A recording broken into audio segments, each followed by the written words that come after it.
Muy buenas noches nuevamente, estimados estudiantes. En nuestra última clase, nosotros hemos procedido a desarrollar ciertas temáticas inherentes a las sociedades comerciales, ¿no? Y analizábamos la naturaleza jurídica y cómo es que existen diferentes perspectivas sobre las mismas. Algunos considerarán, o bueno, algunos consideraron que las sociedades comerciales tenían como naturaleza jurídica la de ser un contrato, ¿no? Otros manifestaban que era un contrato plurilateral y otros manifestaban que era un acto jurídico complejo, es decir, un acto jurídico que da lugar a una nueva persona, ¿no? A una persona colectiva, a una persona moral. También hemos visto una teoría institucionalista y así hemos ido revisando cómo para la doctrina alemana al menos la organización se asemeja a un organismo humano inclusive, ¿no? Conciben a la sociedad como un ente que tiene voluntad propia. En realidad, ellos nos dicen que no se trataría de un contrato como tal, sino se trataría de la voluntad que tiene ya el nuevo organismo. Es decir, todas esas personas juntas que deciden crear, o bueno, que tienen un fin común, ¿no? Y esto es lo que diferenciaría inclusive a la sociedad del contrato, ¿no? Porque en el contrato las partes siguen fines distintos, mientras que en la sociedad estamos ante partes que buscan fines, fines en común, tienen un fin en común, ¿no? Así nosotros ingresábamos también al análisis de los elementos de una sociedad y veíamos que entre estos encontramos la capacidad, es decir, esa aptitud o idoneidad para ser sujetos de derechos y obligaciones, existiendo ciertas excepciones, ¿no? Ciertas personas que no podrían constituir ciertas sociedades. Así, por ejemplo, se da el caso de los esposos. También veíamos que hay cierta capacidad limitada cuando cierta capacidad, ciertas limitaciones a la capacidad en el caso de involucrar a menores que reciban parte de una sociedad como herencia, ¿no? Entonces, hay ciertos pasos o ciertas, ciertas disposiciones que deben cumplirse incluso por el personero legal.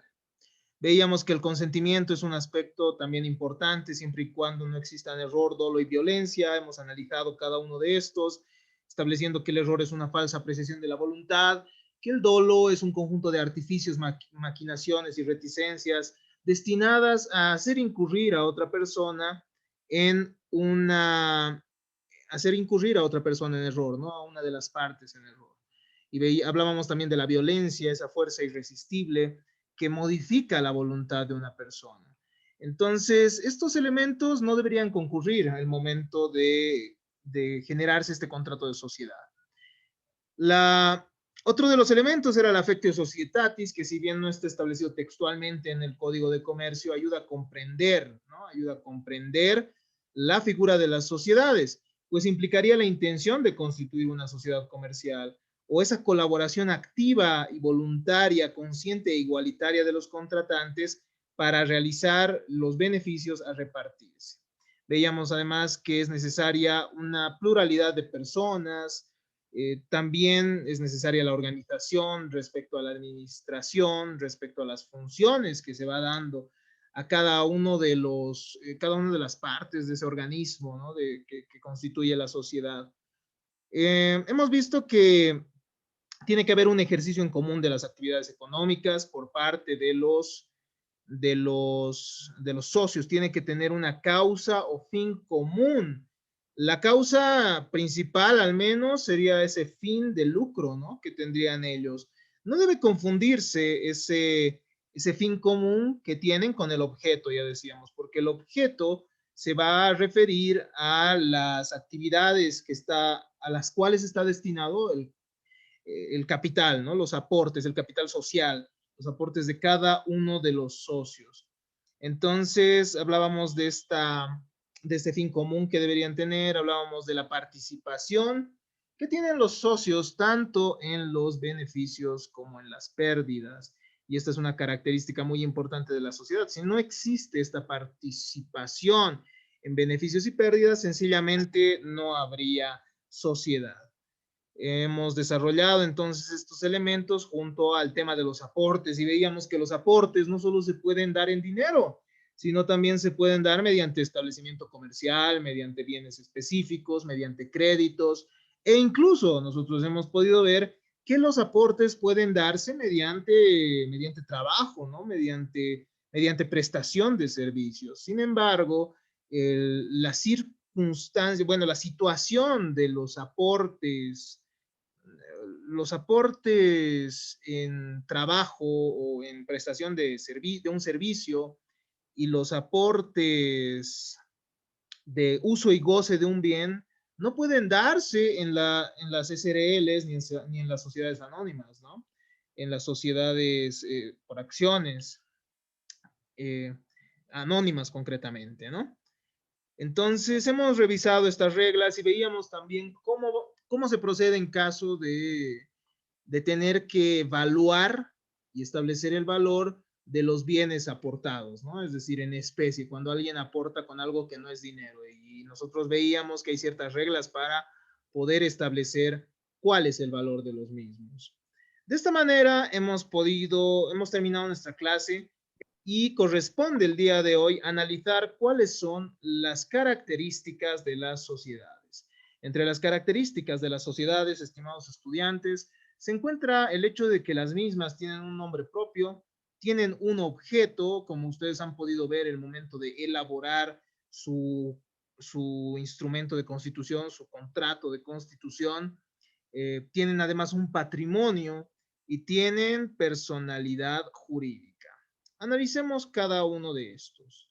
En primer lugar, como ustedes han visto en la materia de personas, las personas naturales tenemos derecho a un nombre, ¿no? Y veíamos que las personas colectivas también pueden tener este atributo de la personalidad. Las sociedades deben tener entonces una denominación o razón social que sirva para diferenciarla según su forma societaria. Y esto ustedes lo han estudiado cuando realizaban su investigación y posteriormente su exposición sobre los diferentes tipos de sociedades, ¿no? Ustedes veían que en el caso de las sociedades anónimas existirá una extensión, ¿no? Una palabra, un denominativo de la SA, posteriormente en las sociedades de responsabilidad limitada, la SRL, en la sociedad en comandita simple, de igual manera, tienen un denominativo cada una de ellas según la naturaleza de las mismas y según las disposiciones que las rigen, ¿no? El nombre propio puede ser una denominación social o una razón social. Anteriormente se realizaba esta distinción. La denominación social se aplicaba a sociedades de capitales, se aplicaba generalmente a sociedades de capitales e implicaba un nombre de fantasía, es decir, un nombre que no necesariamente responda al nombre de cada uno de los socios o de uno de los socios o de algunos, ¿no? Implica un nombre de fantasía que puede incluir el nombre de una persona física o no puede hacerlo, no es necesario que sea así, pero es un nombre de fantasía, no olvidemos eso, ¿no?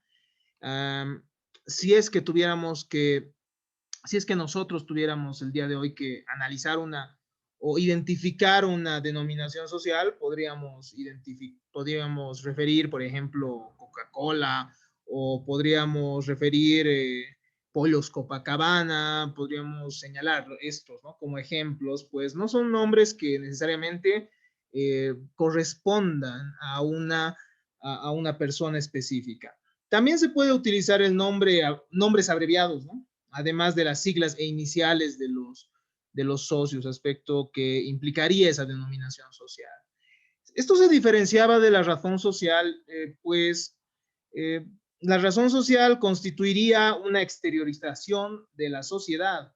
La sociedad se da a conocer a los terceros por medio de la razón social, entrando en relación con ellos. Y en la razón social, sí se incorpora el nombre de uno o más de los socios y se exhibe la existencia de una responsabilidad subsidiaria, solidaria e ilimitada. Entonces, el mismo nombre ya nos mostraba cómo es que estos socios respondían ante las obligaciones sociales, ¿no? Ante las obligaciones que se generaban por parte de la sociedad. El antecedente de la razón social se daba, según algunos, en los libros de razón que llevaban los comerciantes cuando ejercían el comercio en forma social.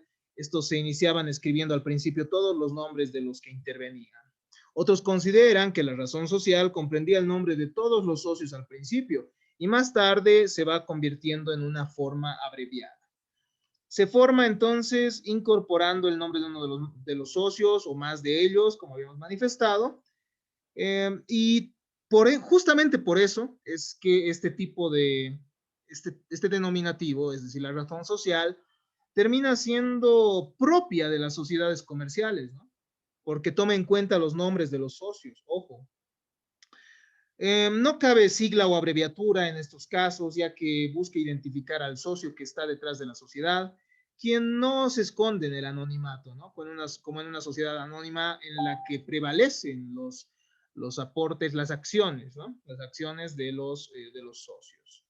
Estimados estudiantes, esta distinción el día de hoy ya no tiene mayor trascendencia, ¿no? Ha sido superada y se utiliza ambos términos indistintamente.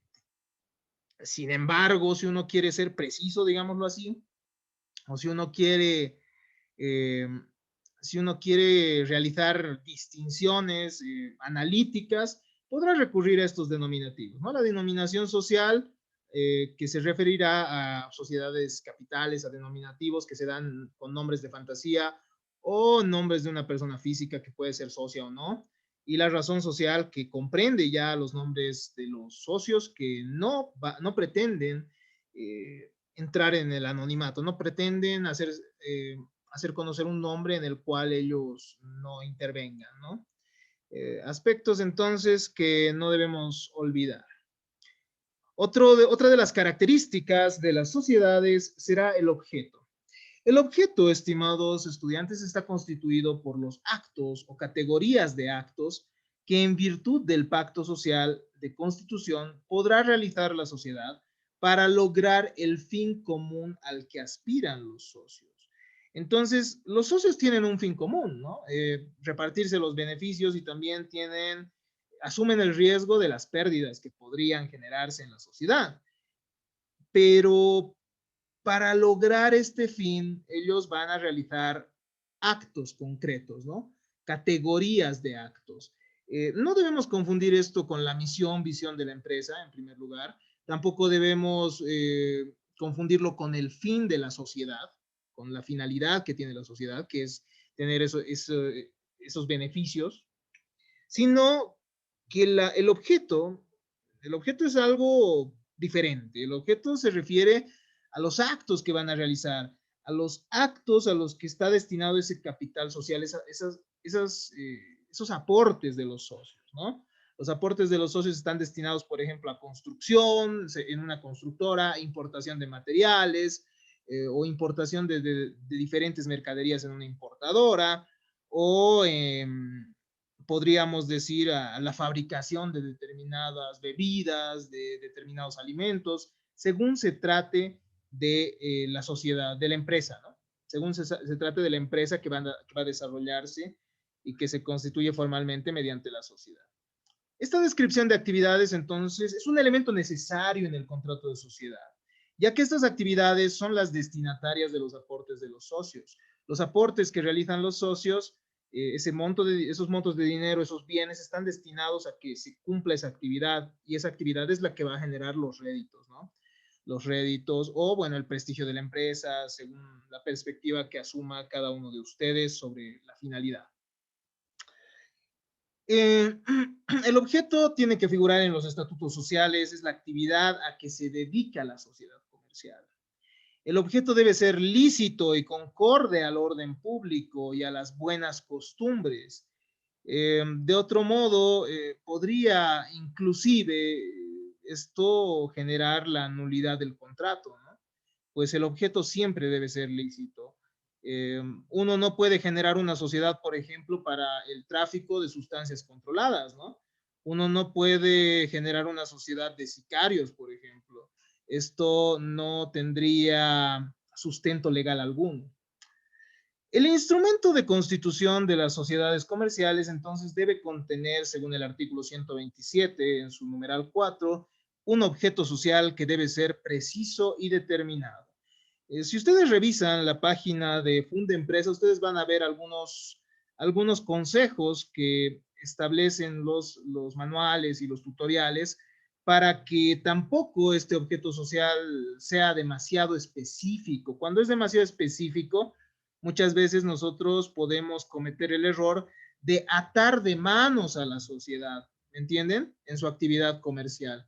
Si decimos, por ejemplo, el objeto de esta sociedad es limpiar ambientes, limpiar hogares de personas, ¿no? Entonces le estamos limitando ahí, porque estamos diciendo un momento, solo puede dedicarse al servicio de limpieza de hogares, pero no está dentro del objeto que pueda limpiar oficinas, por ejemplo, ¿no? Entonces hay que hallar un justo medio que permita que la actividad también sea flexible y que efectivamente demuestre la voluntad de los socios, ¿no? De los socios sobre cuál es esa actividad a la que se va a dedicar la sociedad.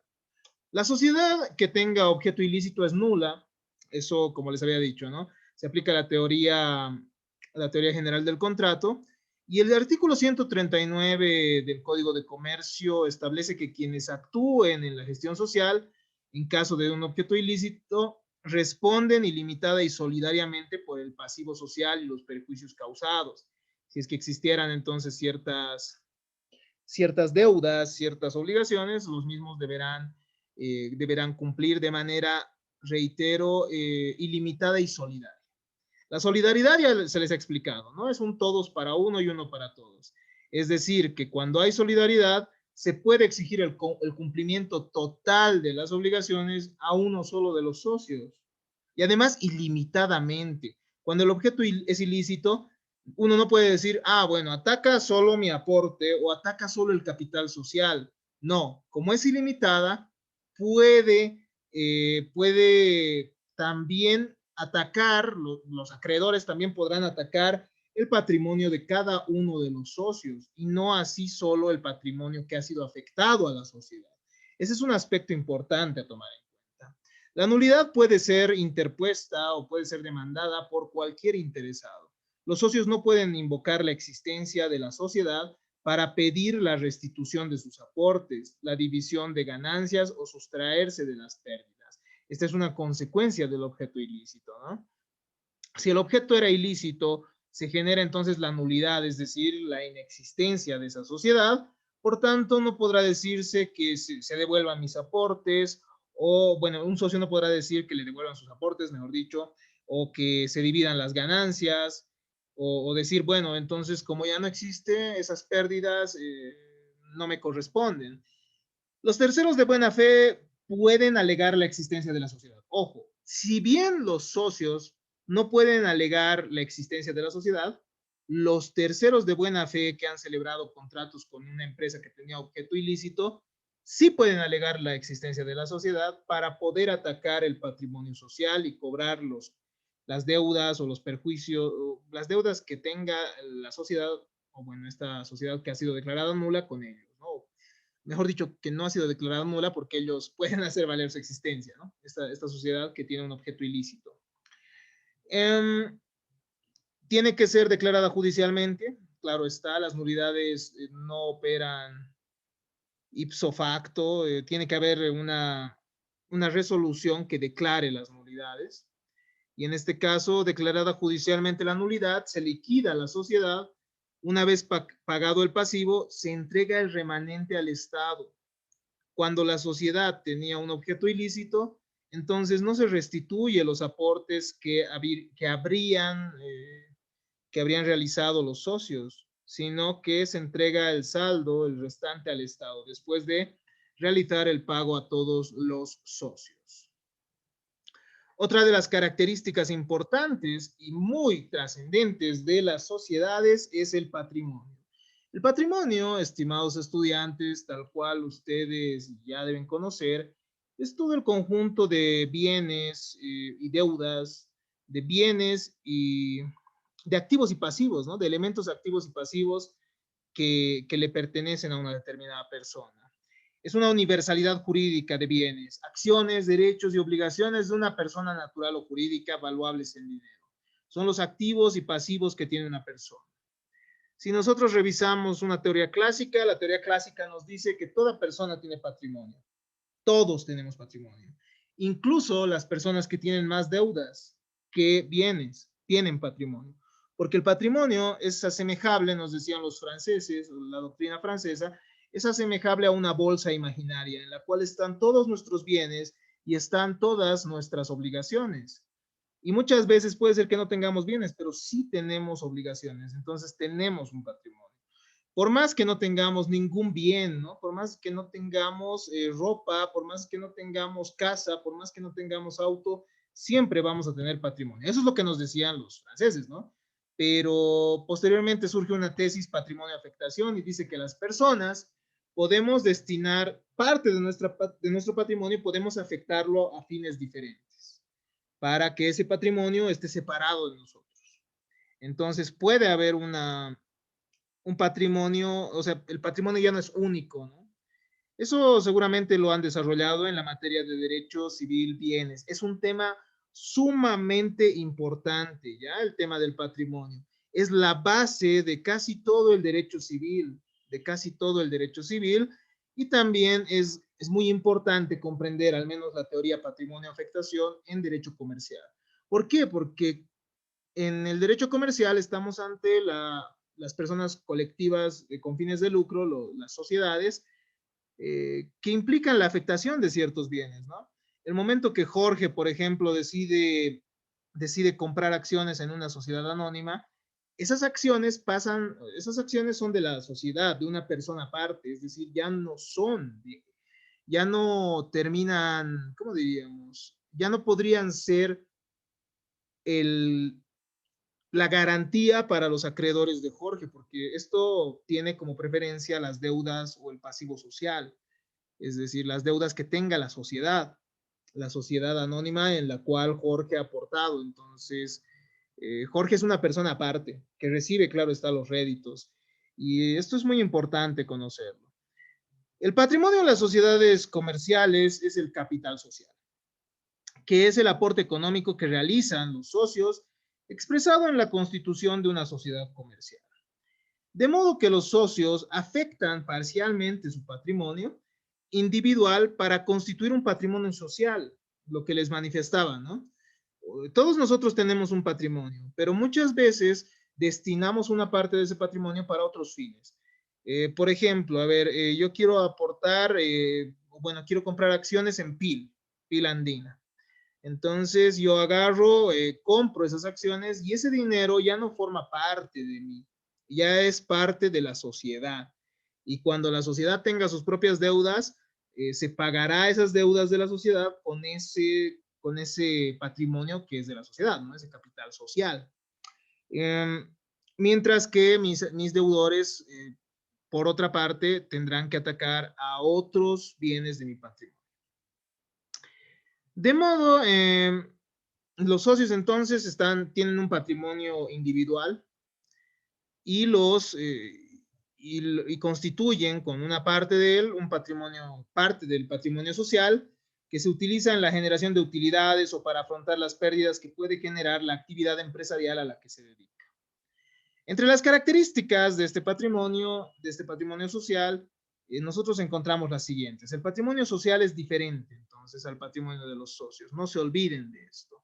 El patrimonio social es administrado en forma autónoma por la sociedad. La sociedad administra el patrimonio por su cuenta. Tiene un patrimonio propio. Esto se desprende de lo previsto por el artículo 127, numeral 6 del Código de Comercio, que establece que el instrumento de constitución tiene que comprender el monto del capital social y también el monto de los aportes. El artículo 142 del Código de Comercio, por su parte, establece que el capital social debe ser fijado precisamente y puede aumentarse o disminuirse conforme a las cláusulas de la escritura. Finalmente, entre las características de las sociedades comerciales, nosotros encontramos a la personalidad jurídica. En las sociedades comerciales hay que distinguir dos elementos. El contrato que les da origen, es decir, la sociedad se forma mediante un contrato y eso ustedes ya lo han podido ver el momento que han realizado sus contratos de constitución, ¿no? Sus minutas de constitución. Entonces, el contrato le da origen, sí, pero además de existir un contrato, se origina una persona jurídica distinta de los socios, diferente a cada uno de los socios, individualmente considerados, que, que surgen de él. Sobre la existencia de la personalidad jurídica hay diferentes construcciones teóricas, ¿no? Una de las concepciones considera que la personalidad jurídica de las sociedades implica un patrimonio afectado, ¿no? Implica la posesión de un patrimonio afectado o destinado a un fin. Esta es una teoría muy fuerte. ¿Qué es lo que sucede según esta teoría? Hay personalidad jurídica de la sociedad comercial en el momento que uno afecta parte de su patrimonio para otro fin, diferente al, bueno, y esto se diferencia del patrimonio que tiene cada uno de los socios, ¿no? Otra perspectiva establece que la personalidad moral existe en todo grupo humano desde que constituye un centro de interés distinto. Tiene una voluntad colectiva y una actividad particular orientada al fin. Entonces, una primera perspectiva establece que cuando hay un patrimonio afectado, hay personalidad jurídica. La otra perspectiva nos dice, no, el momento en que hay una voluntad aparte por todos los socios para una actividad orientada a determinado fin, ese es el momento en que se genera la personalidad jurídica. Y también hay una perspectiva que nos establece que la persona moral es una ficción otorgada por el legislador, ¿no? A ciertos grupos. Así en la teoría nosotros podemos encontrar diferentes explicaciones que sí nos ayudan a comprender mejor lo que es una sociedad. En la sociedad, estimados estudiantes, ¿hay un patrimonio afectado? Claro que sí, ¿no? Porque las acciones constituyen una parte del patrimonio que se destina a los fines ya de la sociedad, que es una persona muy aparte de cada uno de los socios. Por otro lado, ¿hay una voluntad colectiva? También, una voluntad colectiva que incluso ya se desprende de cada uno de los socios y que forma la sociedad misma. Una vez que se cumplen estos requerimientos legales y la autorización de sus actos constitutivos, nace una nueva persona jurídica. Así lo podemos evidenciar de lo previsto por el artículo 133 del Código de Comercio. La personalidad jurídica es la idoneidad legal que la ley otorga a los seres humanos y organizaciones para poder adquirir derechos y contraer obligaciones lícitas, esto es, ser sujetos de derechos y obligaciones. Ustedes recordarán que cuando nosotros revisábamos la materia de personas, nosotros estudiábamos la figura de la relación jurídica, ¿no? Y veíamos que en la relación jurídica hay sujetos activos, sujetos pasivos, y bueno, el momento en que se constituye la personalidad jurídica de una sociedad, la sociedad podrá formar parte de estas relaciones jurídicas. La sociedad no debe confundirse la personalidad jurídica con la personería, ¿ya? Con la personería jurídica, que es la calidad jurídica o atributo inherente a la condición de personero legal o representante legal. Cuando hablamos de personería, estimados estudiantes, estamos refiriéndonos concretamente a la representación legal. La sociedad comercial como persona jurídica tiene los mismos atributos que las personas físicas, entonces. Como hemos podido ver, tiene un patrimonio y bueno, las personas tienen un patrimonio y eso lo estudiábamos cuando veíamos nosotros en personas los atributos de la personalidad. Las personas, además, estas personas colectivas, estas sociedades comerciales tienen un nombre, como hemos visto, ¿no? Un denominativo social o una razón social. Tienen un domicilio, ¿se acuerdan? Un lugar donde ejercen sus principales funciones. Y según la teoría de las sucursales, estas personas colectivas van a tener su domicilio en cada una de las sucursales que constituyan, ¿verdad? Finalmente tendrán una nacionalidad, pues podrán ser nacionales o extranjeras. Las sociedades comerciales pueden dividirse en sociedades de personas y en sociedades de capitales. Además hay las sociedades mixtas, ¿no? De personas y de capital. Las sociedades de personas implican sociedades en las cuales los socios se conocen personalmente y contratan en consideración a la persona misma, ¿no? Se hacen responsable entonces solidaria e ilimitadamente. Eso es muy importante, ¿no? Y en este tipo de sociedades nosotros encontramos las sociedades colectivas, que habíamos visto que nacen como una forma incluso familiar, ¿no? Solo entre personas cercanas. Encontramos también las sociedades de responsabilidad limitada, que como hemos visto no tienen la misma facilidad para el ingreso de socios como las sociedades anónimas, por ejemplo. Finalmente, encontramos la asociación accidental, pues las sociedades se unen para fines en común de manera eventual muchas veces, ¿no? Y esto lo hacen, claro, en mérito a las personas que intervienen. Las sociedades también pueden ser de capitales. En las sociedades de capitales, la persona del socio resulta indiferente. Cada socio realiza un aporte que constituye el límite de su responsabilidad y lo más importante ahí es el aporte, ¿no? De ahí que incluso podemos hablar de una sociedad anónima. Entre estas encontramos a la sociedad anónima y la sociedad de economía mixta. La sociedad de economía mixta que está prevista por la ley de empresas, que nos va a establecer, estimados estudiantes, que bajo la forma de una, bueno, va a tener una forma similar a la sociedad anónima, solo que el Estado va a poder tener acciones dentro de estas sociedades de economía mixta. Y esto ustedes seguramente lo van a desarrollar de manera un poco más exhaustiva en la materia de derecho administrativo. Las sociedades también pueden ser de personas y capital, ¿no? Sociedades en las cuales estamos ante una forma intermedia entre la sociedad de capitales y la sociedad de personas. Y entre estas nosotros encontramos la sociedad en comandita simple y la sociedad en comandita por acciones. Ahí ustedes han podido ver que el elemento personal de algunos es importante. Hay algunos que son responsables ilimitadamente y hay otros que simplemente aportan y, bueno, son responsables de manera limitada, ¿no ve? Y en mérito a sus acciones. Entonces, esta clasificación es muy útil para poder comprender cada una de las sociedades que ustedes han ido estudiando y que vamos a desarrollar también en el avance. Las sociedades obviamente tienen diferentes criterios de clasificación, pero este que hemos referido el día de hoy es de los más importantes y de los que mejor pueden ayudarnos a comprender las características que diferencian a cada una de estas sociedades. En nuestra siguiente clase vamos a desarrollar entonces la regulación general de las sociedades comerciales. Vamos a ver cómo es que hay ciertas formalidades que se exige a las sociedades, entre ellas el contenido del instrumento público, la inscripción y los recursos.